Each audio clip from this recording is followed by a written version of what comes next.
Okay, so tonight we're going to talk about how to feel the presence of God. So there are three questions we have to ask first, because it's always good to define your terms, right? So we want to know, what is presence? What is God? And what does it mean to feel? Hmm. So which one would you like to start with? What is presence? What is God? What does it mean to feel? Presence. Presence. Okay.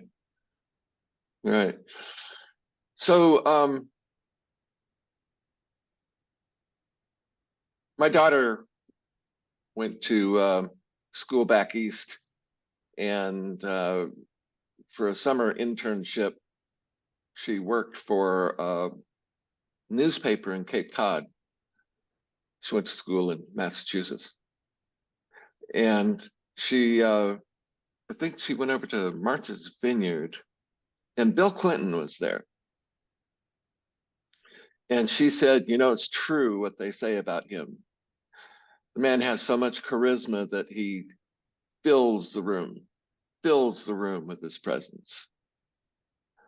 Some people have that, you know. A lot of actors like uh, Joaquin Phoenix. He's like that, you know. Other people too. Well, we all have our favorite actors, and they can just literally fill the room with their presence. And so, Celine Dion. who? Celine Dion. Yeah, yeah. There you go. They're big. They're big people. Energetically, they're big people.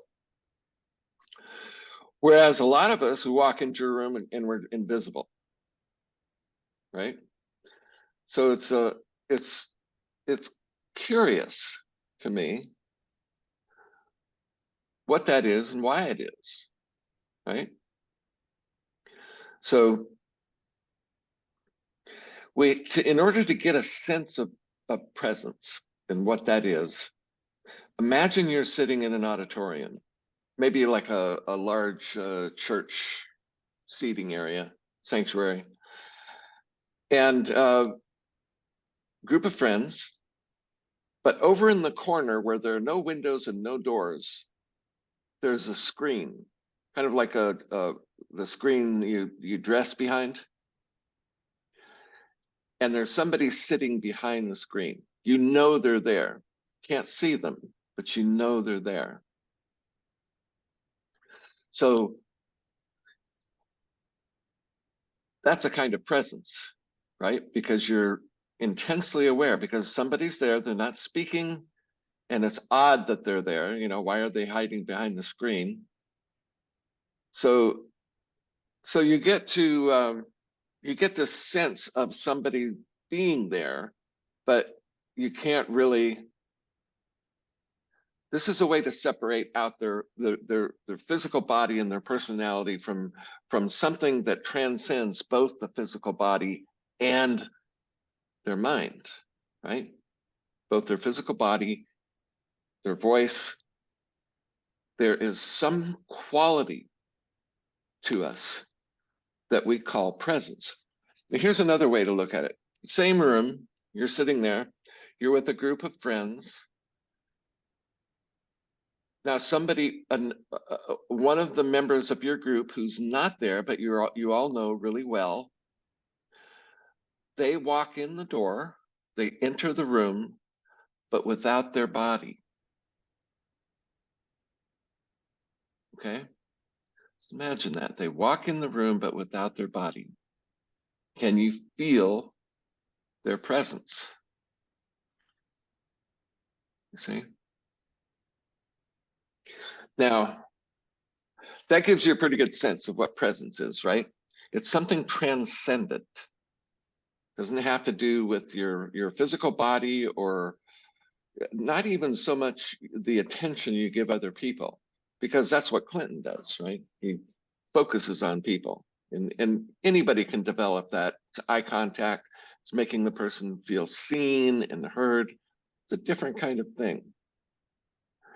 This is the kind of thing that presence is something that surrounds you like a field of energy that is connected to other people's fields of energy.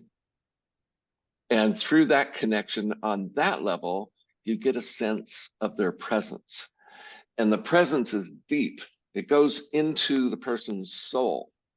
So what you're getting in the presence of somebody is not just their current life experience, but you're going all the way back into their previous lives. All of that is written on their soul, and it's coming forward, and it's being a part of them. So,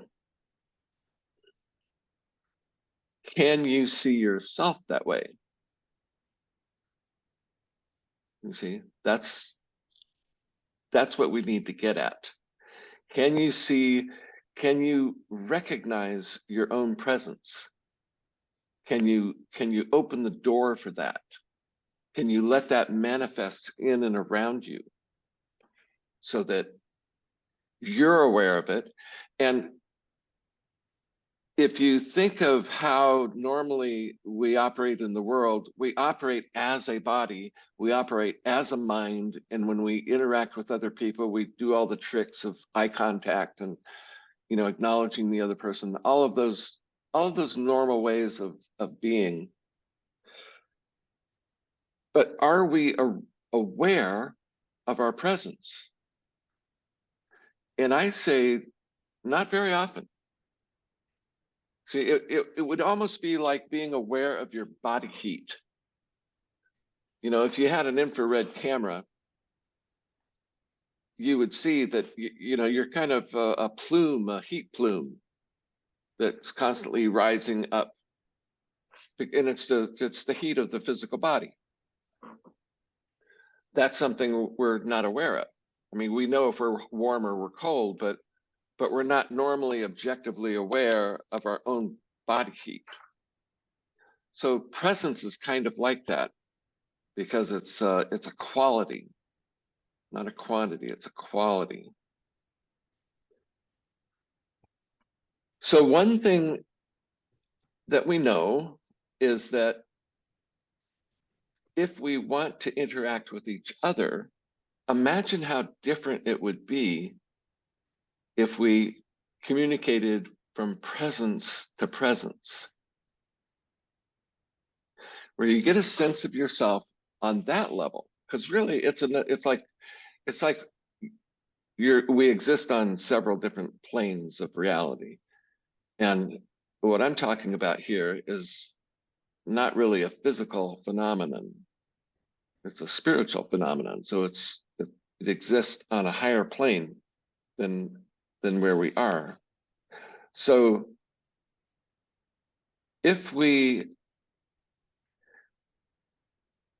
become aware of our own presence, and we become then, because we know what it is, then we become aware of each other's presence, and we meet that way, we're actually meeting on a higher plane. We're physically with each other, but where we're really communicating is on a higher plane. Now, can you picture that? Can you see yourself in a room of family or friends and communicating that way? And it would be an interesting exercise. I've never actually done this. I'd like to do it sometime, where you get several people in a room and everybody just sits there. They don't really say anything. In fact, they don't say anything. And they don't let their minds wander, but they just stay focused on each other.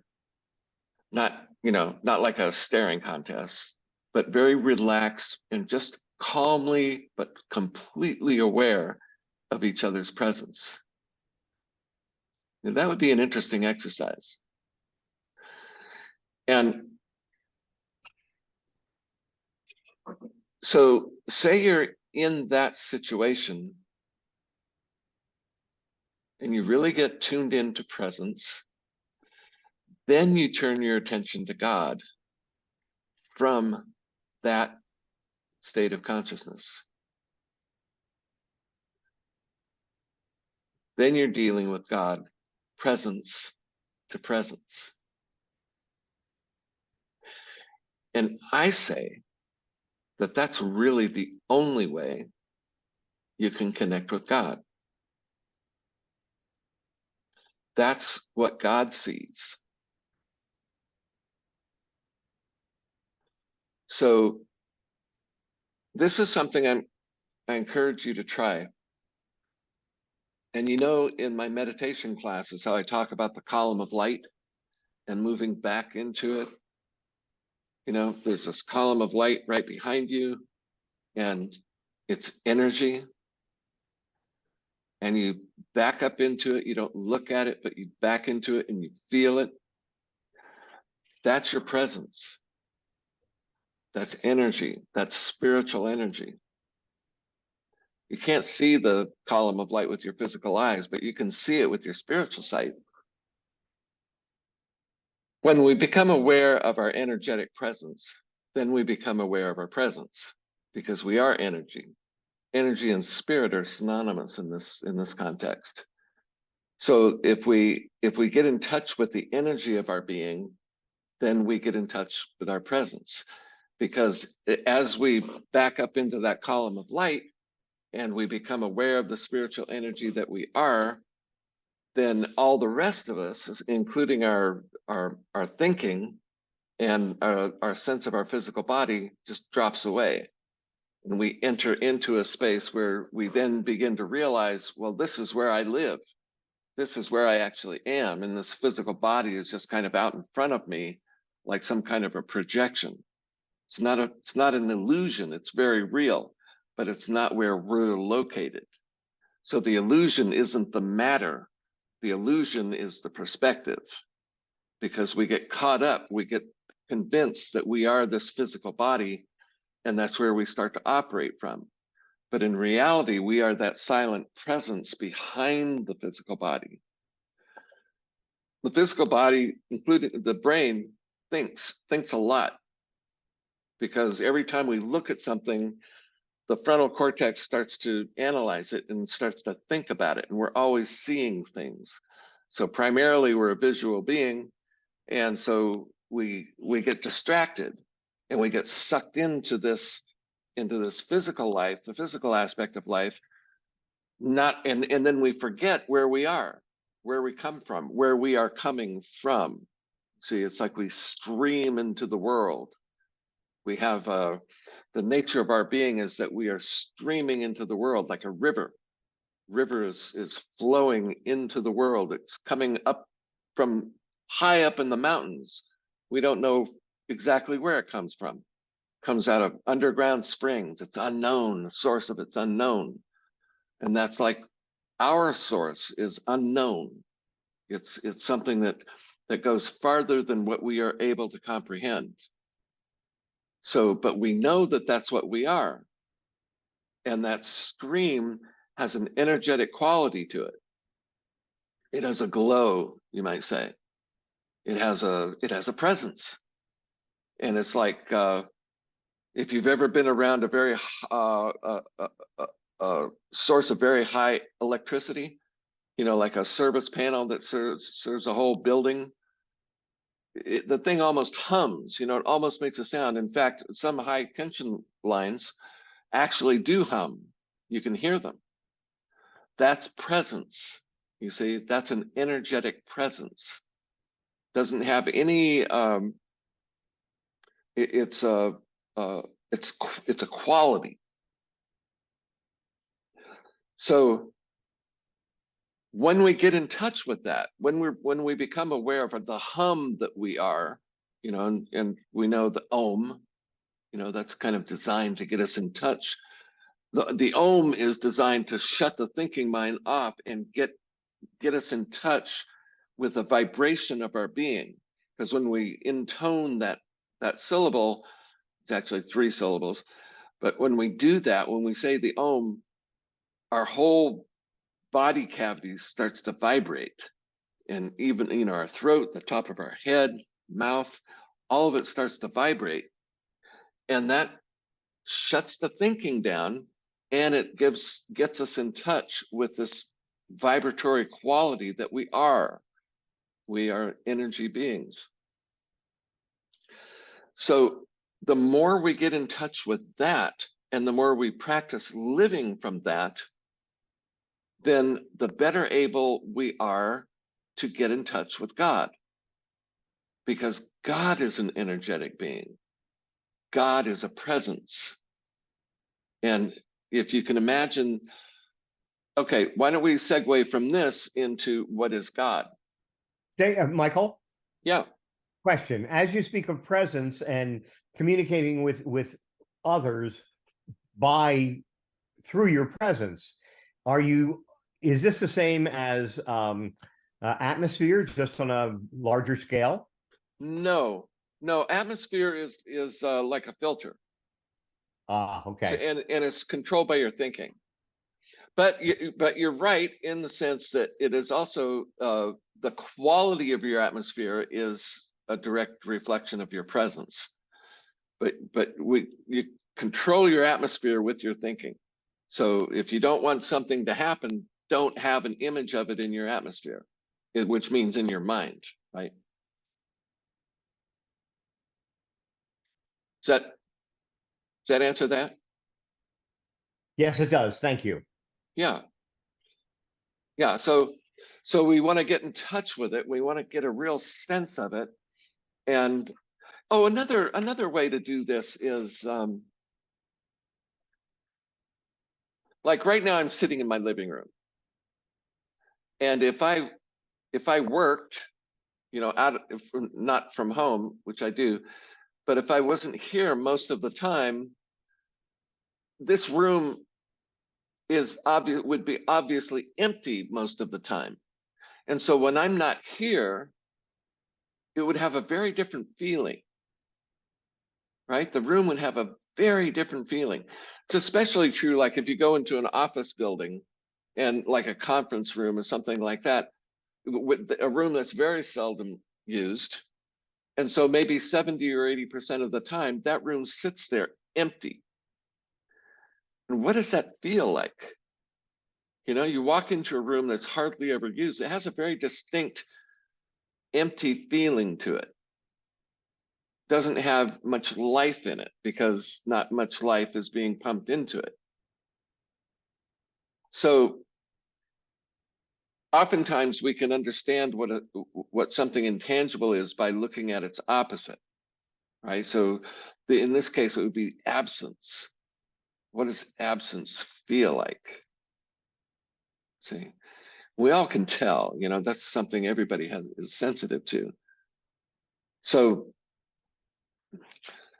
if we look at God as I call God the great being, and we're in it. We're not. God is not something, especially not an old man with the, you know, gray hair, beard in the sky somewhere. I mean, that's like an infantile understanding of God. We are in God. God is a great being. And so, you know, you hear people talk about how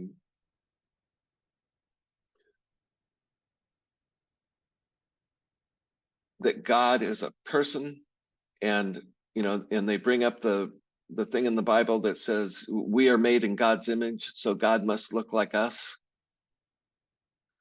You know, arms and legs, head, torso. And in a sense, there's something to that. But when you look at how we're put together, the physical part of us is really it's almost the least important part, because even physically, we're surrounded by energy.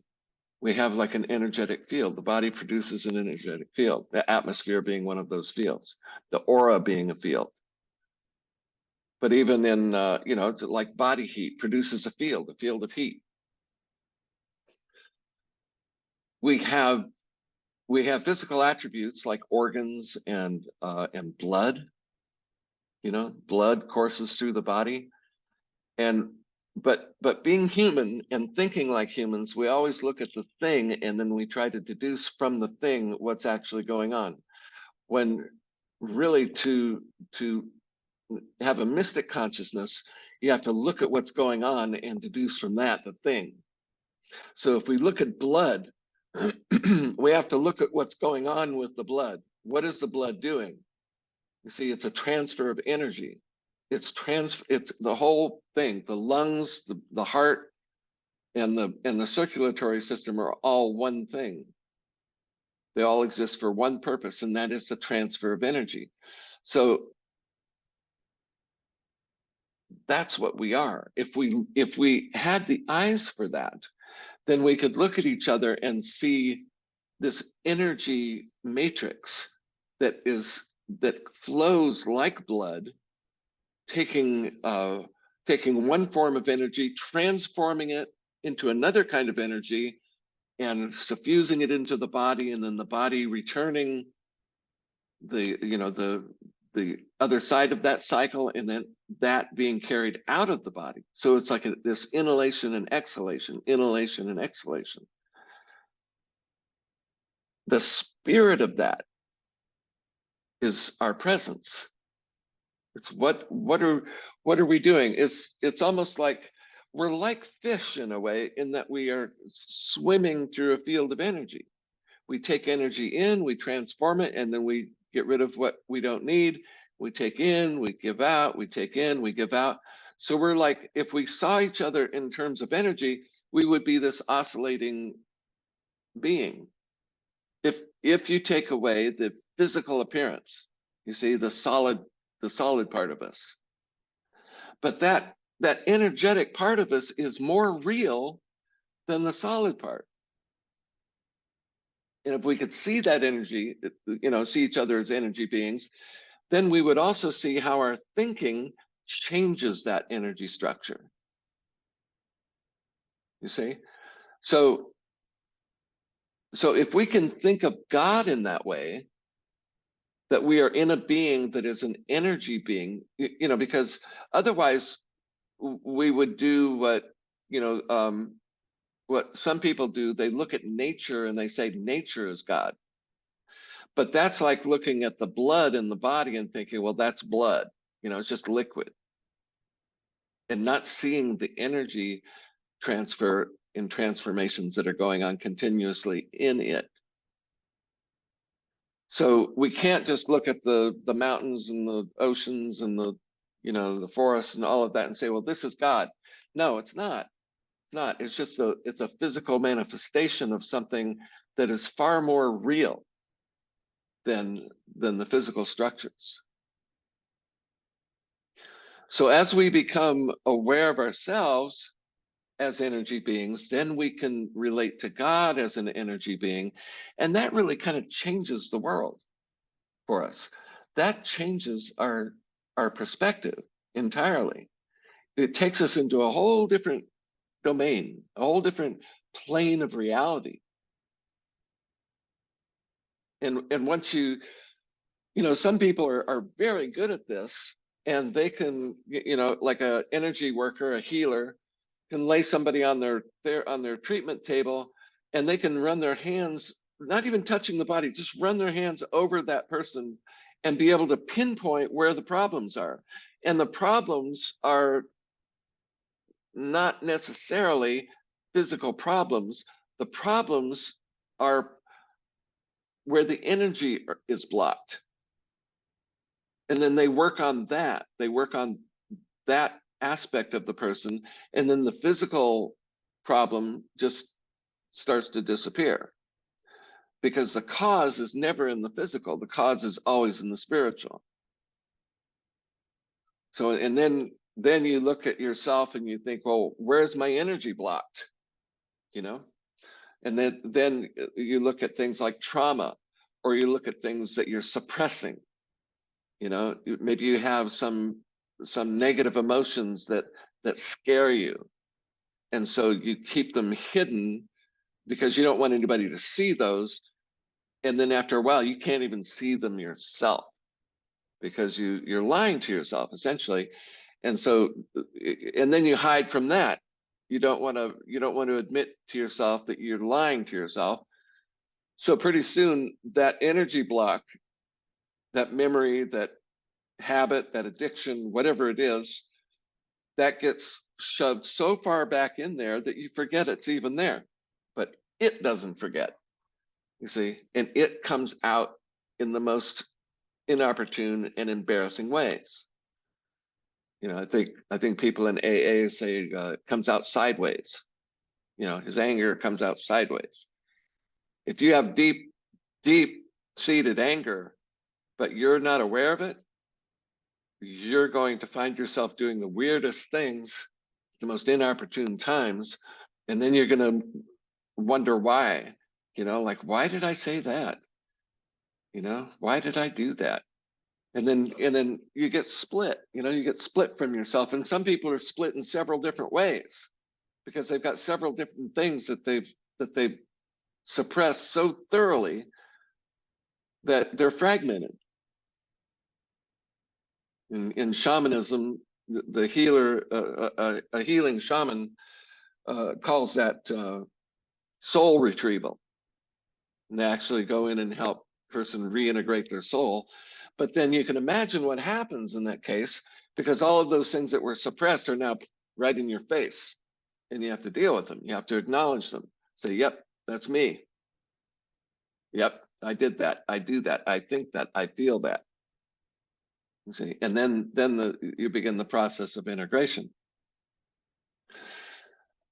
And all of that, you know, all of those things that are suppressed in there, those also make up the quality of your presence.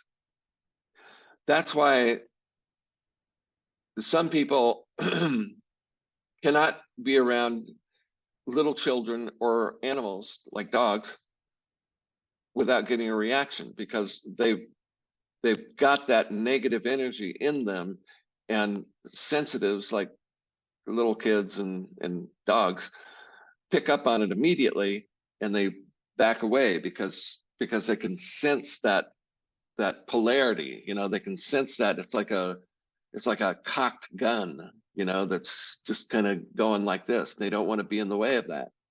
So it's pent up energy, and it's negative energy. It's dangerous. So they back away, they shun. So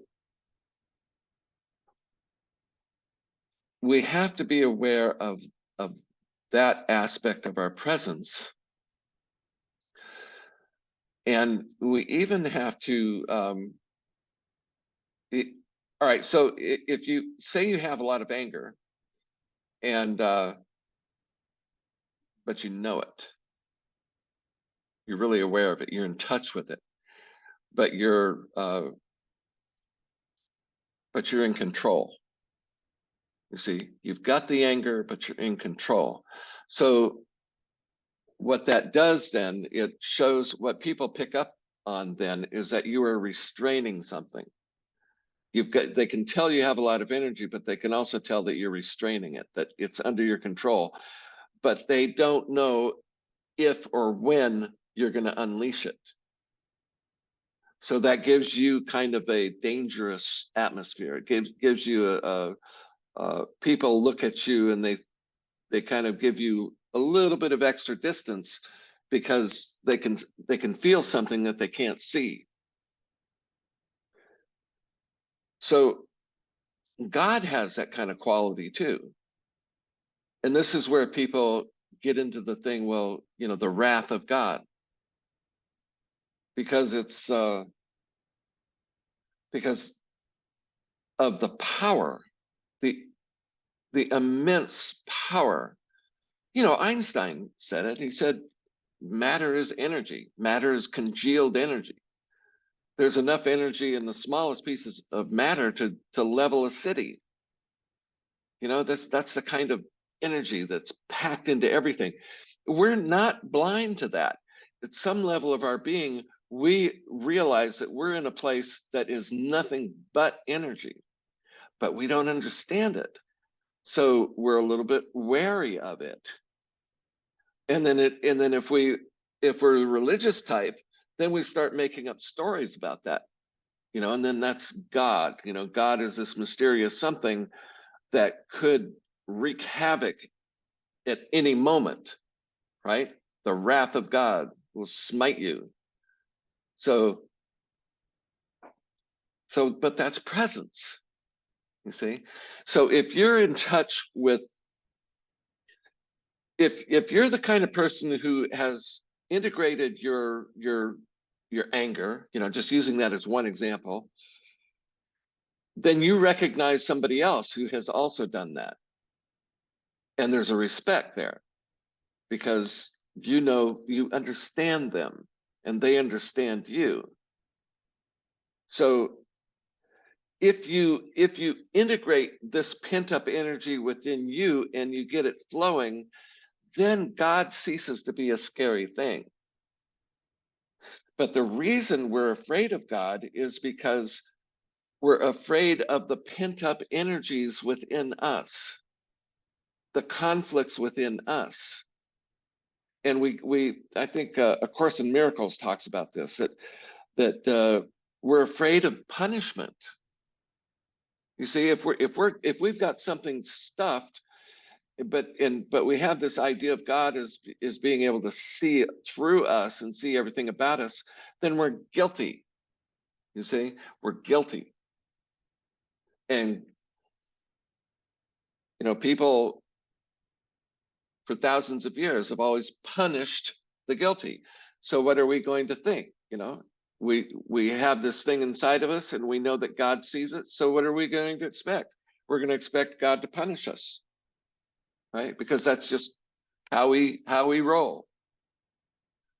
So, but this again is kind of an infantile reading of the situation we're in, because we're within this energetic being and we ourselves are energetic beings and we're dealing energy to energy or presence to presence.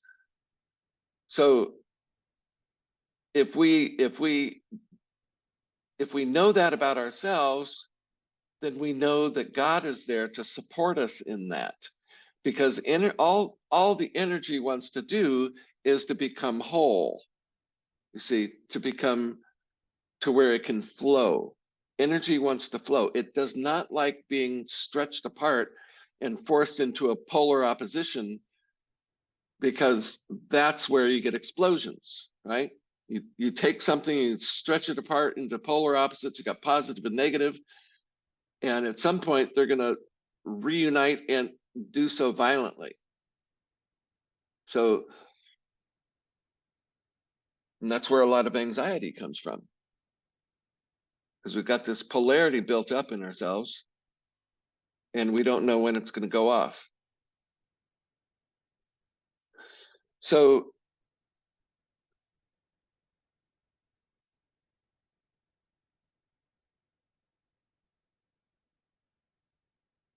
the oracle at Delphi said, "Man, know thyself."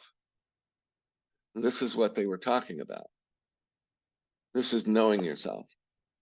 It's knowing yourself as an energy being, knowing how the energy flows in you, sensing the blocks and working with those blocks to untangle them and to let the steam off and to integrate those pent up energies in productive, constructive ways. So, and then if you can do that, then the world starts making sense, because then all you see is energy. You see the energy within things. Kinetic energy that's something that's on such a lower level than what we're talking about. We're talking about potential energies. You see, what is the potential energy of a situation? Say, if you're a cop or you're in the military in a war zone, you learn real fast to have situational awareness, and you learn to spot where those polarities have built up to the point where they become explosive, right? You sense the tension, in other words. because that's what it is. It's tension. Even electrical engineers call voltage tension. They call it electrical tension because you're taking one thing and you're stretching it apart, positive and negative, creating a tension between the two. The two constantly want to come together. But if you're forcing them apart, then you may force them too much and then boom.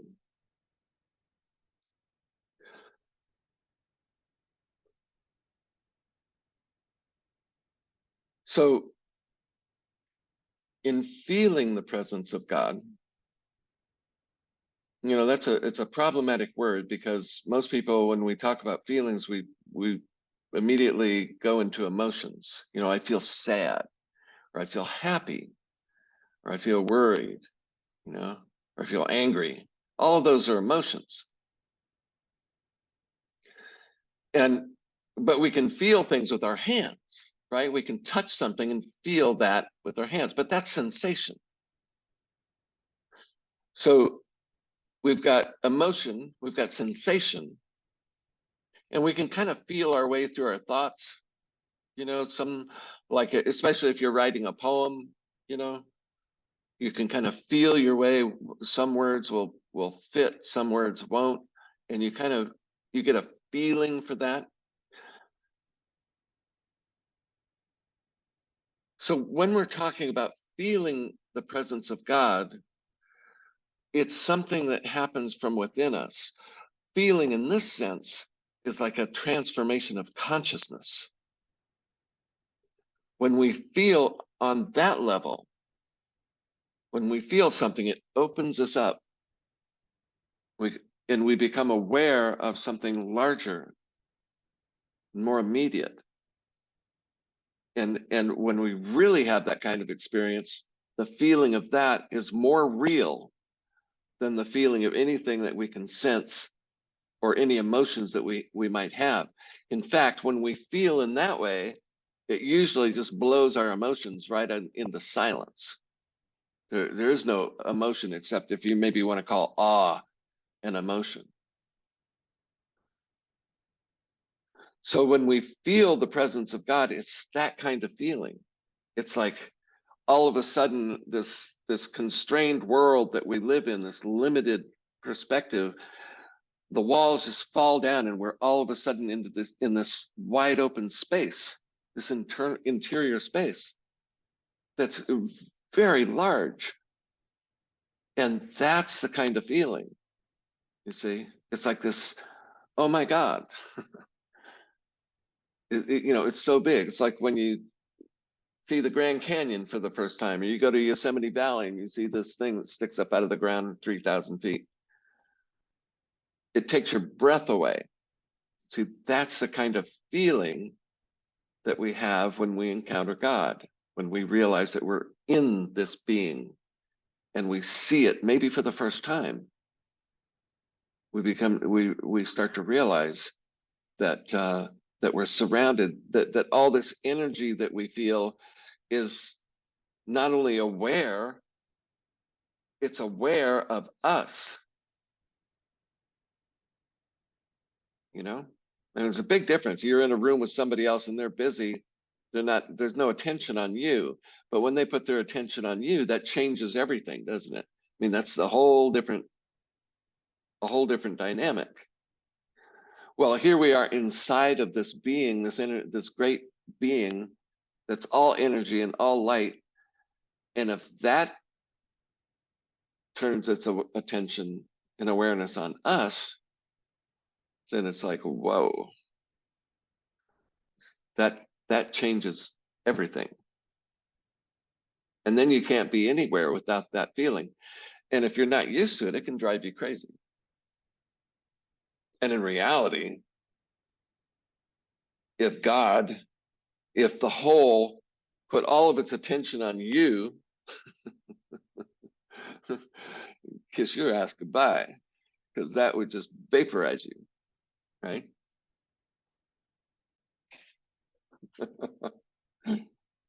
So, all right, so this reminds me of something, and I want to pass on to you because this is something that I know intimately and for sure is real. People often wonder, religious people often wonder, if everybody's praying to Jesus, how does Jesus answer everyone's prayer? How does Jesus even hear all of those prayers? If you have 1 million people praying to one person, it's like, how is that even possible? Because we imagine, like 1 million people yakking at one person, that would not work. But here's how they do it. There's that word avatar. And the way we use it in computers is like it's a simulation of us. It's like a symbol of us. And in computers, the avatar can actually be a smart avatar, and it can respond to different commands, right? I'm not a computer geek, so I'm just fumbling with this. But it's like it's like it has an intelligence that's set up. It represents you and can answer different queries as you would answer it. As we're getting more and more into artificial intelligence, this is starting to make a lot more sense, because you can imagine setting up an artificial intelligent program that would double for you. And say you're in customer service, you could be a customer service representative and take care of thousands of people simultaneously, because it's not you doing it, it's your avatar. You see, it's your AI. Does that make sense? So now it's not like God and Jesus or any, it's not like they have artificial intelligence thing, but they have set it up so that like their atmosphere can handle all of that. In other words, it's like our atmosphere is a shell around us and that interacts intelligently with the world, and it's governed on our thought. So a great being like Jesus or like Mary or like God or and it's really a crowded place. Heaven is very crowded, all kinds of beings, but it's a hierarchy and everybody works together. So the way one being can handle that kind of load of communication is by infusing themselves into an interface that can deal with millions and millions of interactions. And each interaction is legitimate and it's authentic, but there's no direct contact. You see, I have encountered beings on the other side in meditation that I wasn't supposed to. It kind of happened by accident. And when I saw this being, it lasted for maybe a direct, like face to face. And it lasted for about a second and a half. And when it was over, I was thanking God that it didn't last 2 seconds, because it was so intense, I couldn't handle it. It was too much. There was too much presence. You plugged an American appliance into a European outlet. Yep. Yep. So and the only reason I'm sharing that is to give you a sense of the presence of God. It's not like you're encountering God, in its totality. We can't do that. We just can't. But the way it's set up is that God is fractionated, you might say, or in a fractal geometric way. These are just clumsy metaphors.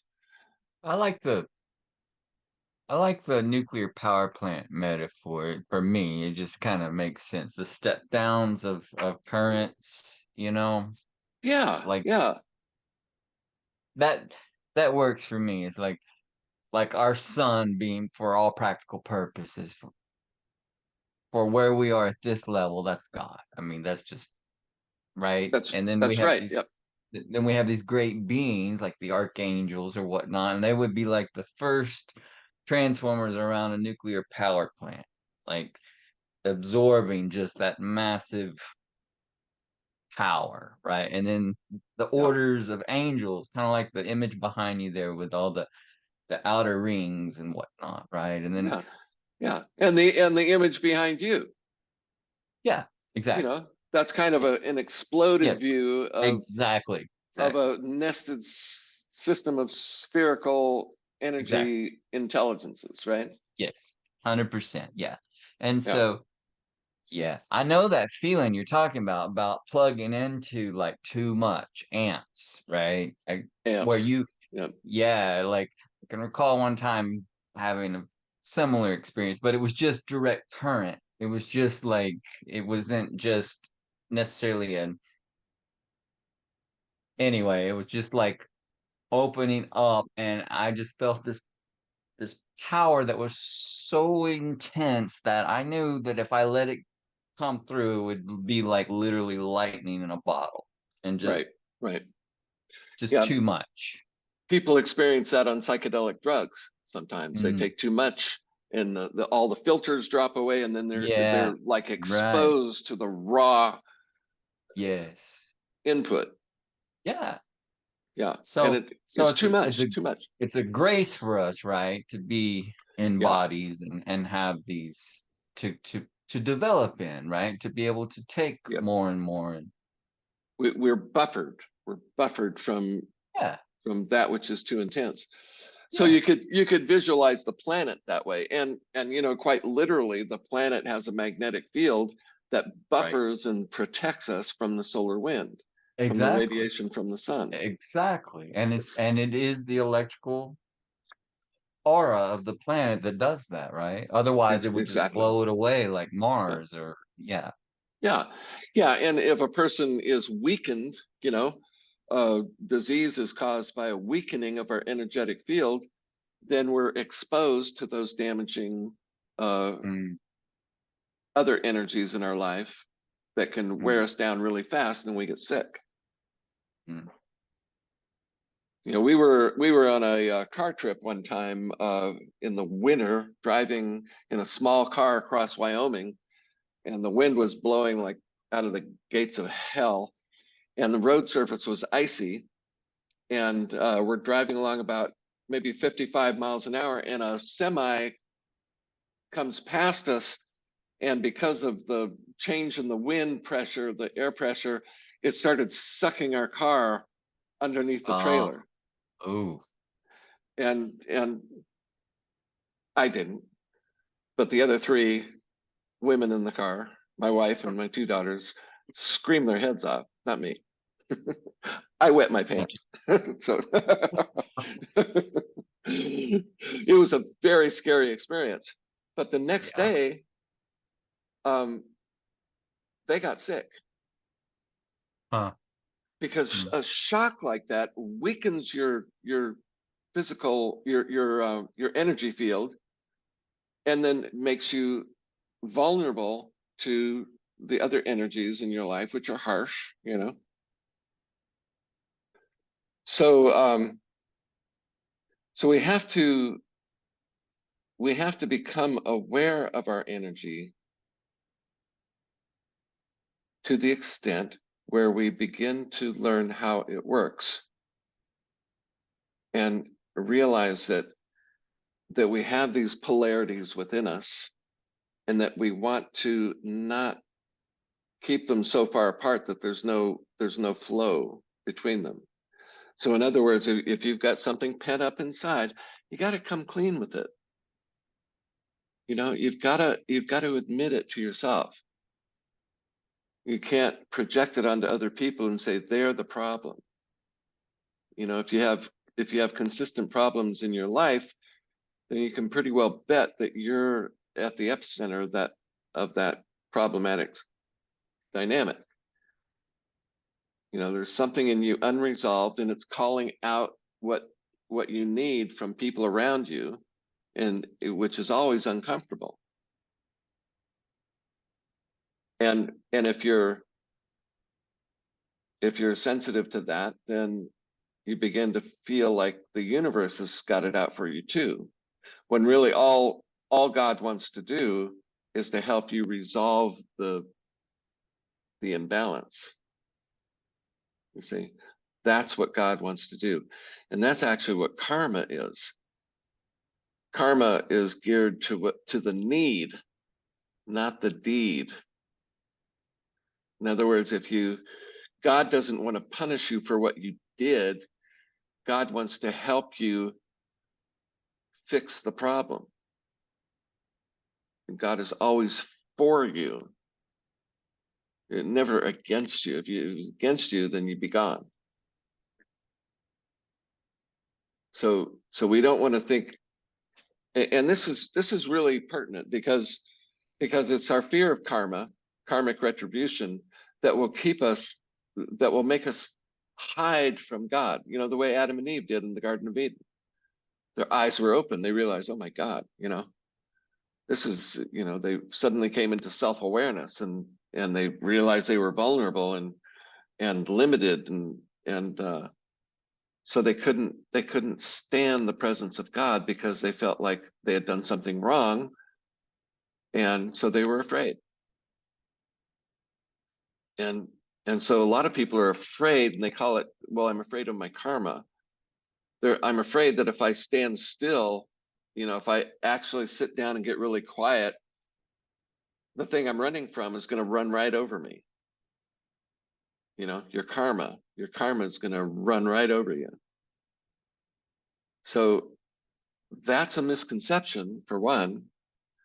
It's both real and unreal. It just means that nature, physics, God, energy, all of that wants to resolve conflict. It wants to resolve forced polarization. Polarization is great as long as there's a movement of energy. But when you cut off that movement of energy, then that's a problem.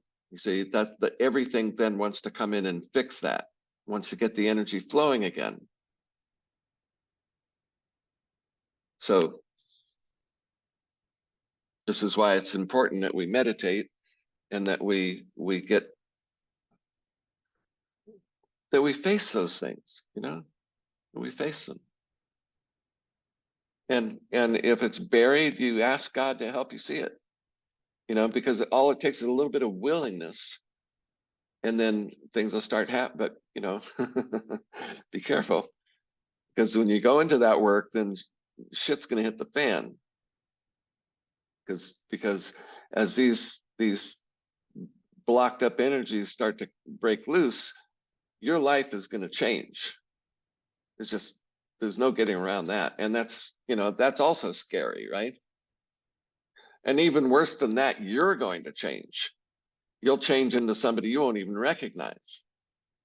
And people don't want to do that either. So we don't want our world to change. We don't want our persona to change. We want things to stay the way they are. And we hope we're going to make it through life without upsetting the apple cart too much, right? But if you're going to be a mystic, you have to be open to that. You have to be open to what's more important, your inner life or your outer life. And Jesus said, don't be afraid of people who can kill your body. Be afraid of people who can throw your soul into hell. And that's hell. You see, that's, having a separated charge in you that's blocked and no energy can flow. That's hell. You just might not be aware of it. But at some point you are going to become aware of it. And then when it happens, it'll happen explosively. And then your world is really going to change, because it'll just blow it apart.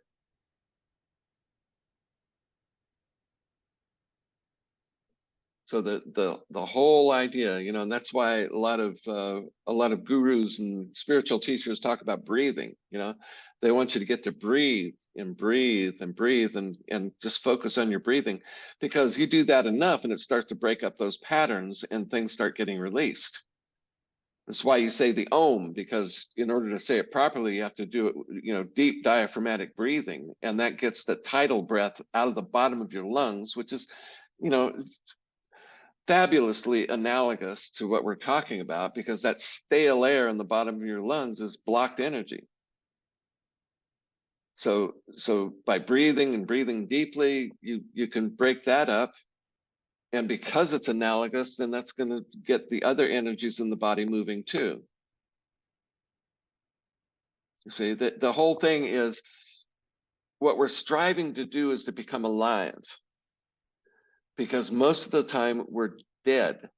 We're like the walking dead, because we have all of our life energy bound up inside of us. So we have to find ways to express, to live a fully expressed life, and to be honest, primarily with ourselves, and not pretend that we're good, and not being moralistic about that, but like, everybody wants to kill somebody sometime.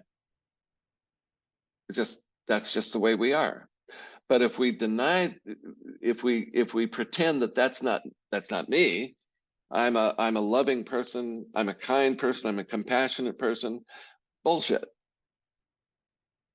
Because there are circumstances that would change that.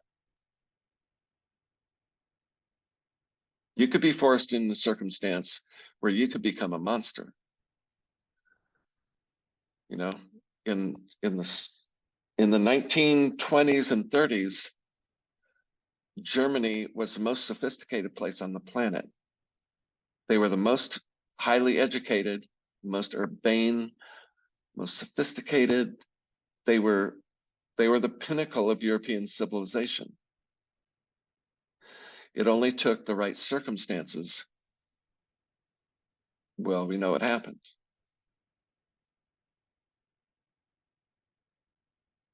So we can't deny that. We cannot deny that we're people, and people with the best intentions can do the worst things. But there is a way out of that. There is a way to avoid that. And that is by getting clear about that. Getting clear about who and what you are, what you're capable of. Because there are circumstances that would be custom fit for you to become the worst person you can imagine. This is how you get humble. This is humility. Because when you realize that about yourself, then you don't have to pretend. You see, because it's the pretense, which is lying, that creates that separation. That's you separated from the energy of life, the energy of God. So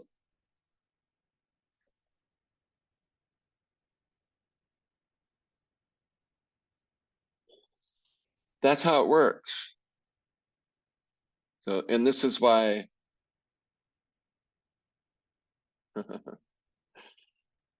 there was that saint, who was it? I think it was Saint Teresa. She's lying on her deathbed, I think, really sick. She had sickness all her life, and Teresa of Avila. There's more than one Teresa. yeah, and I forget which one, but one of the Teresas is lying in bed, miserable, praying to God and saying, God, why are you making me go through this? And God answers her and says, thus do I treat my friends. And she said, no wonder you have so few.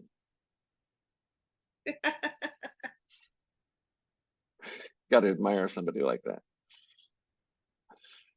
So that's why we avoid feeling the presence of God, because God scares the hell out of us. Literally. That's why we don't feel the presence of God. So, but really all all we're hiding from is ourselves. So if we stop hiding from ourselves, then God starts to become not so dangerous. Because what God wants is for us to be fully alive, fully expressed, to be healthy, energetically healthy. So if we're moving in that direction, then there's less resistance, the less heat. What hell is heat, right? That's why they picture hell as fire, because resistance creates heat. If we're resisting the integration of these conflicting energies within ourselves, that creates heat, spiritual heat, and we suffer. It hurts, burns. So, Good class, Michael. Thanks. Thank you. So how do you feel? How's everybody feel? Alive.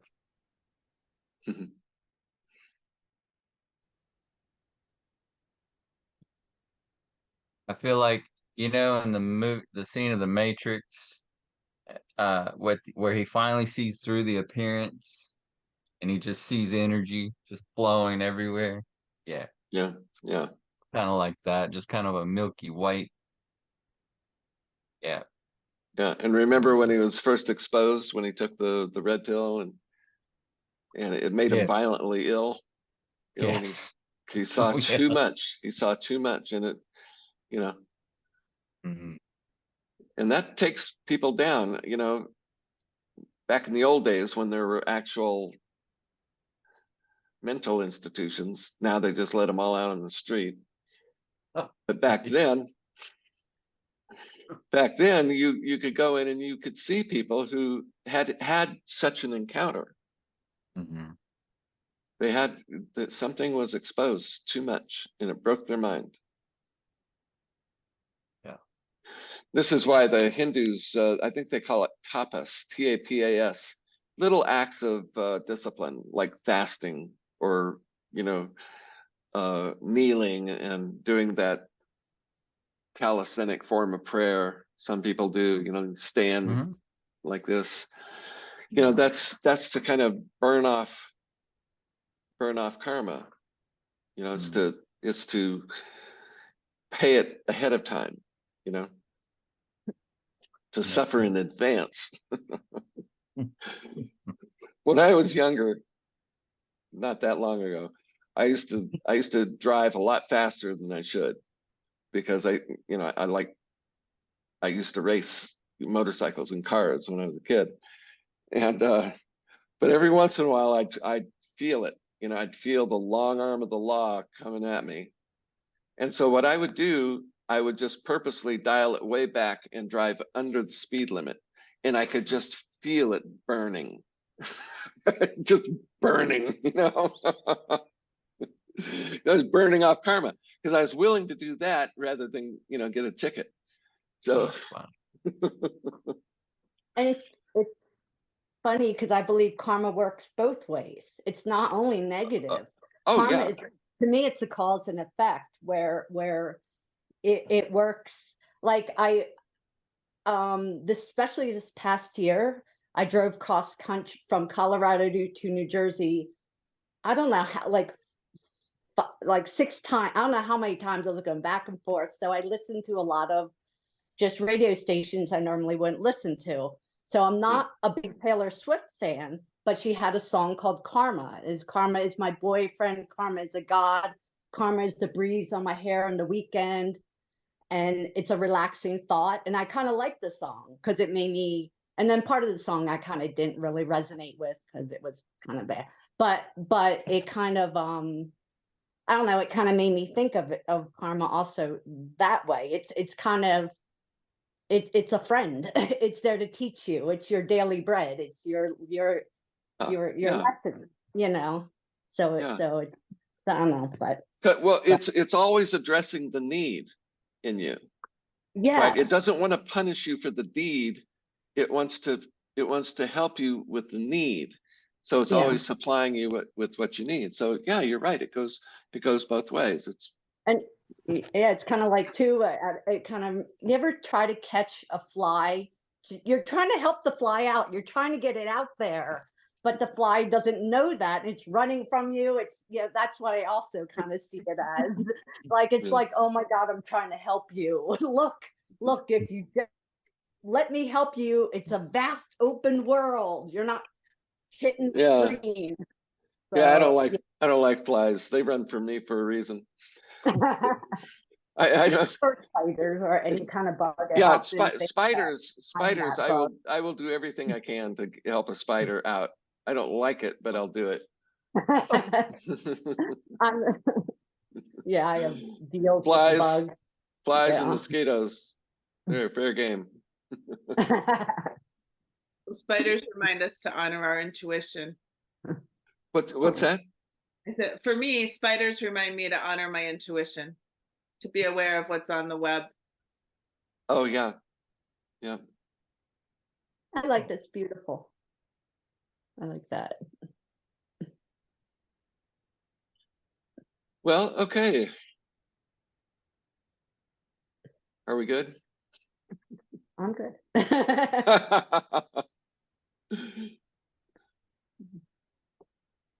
So Michael, is this, do we have this same class Saturday? Or does Saturday start the next class that will be Saturday, Wednesday?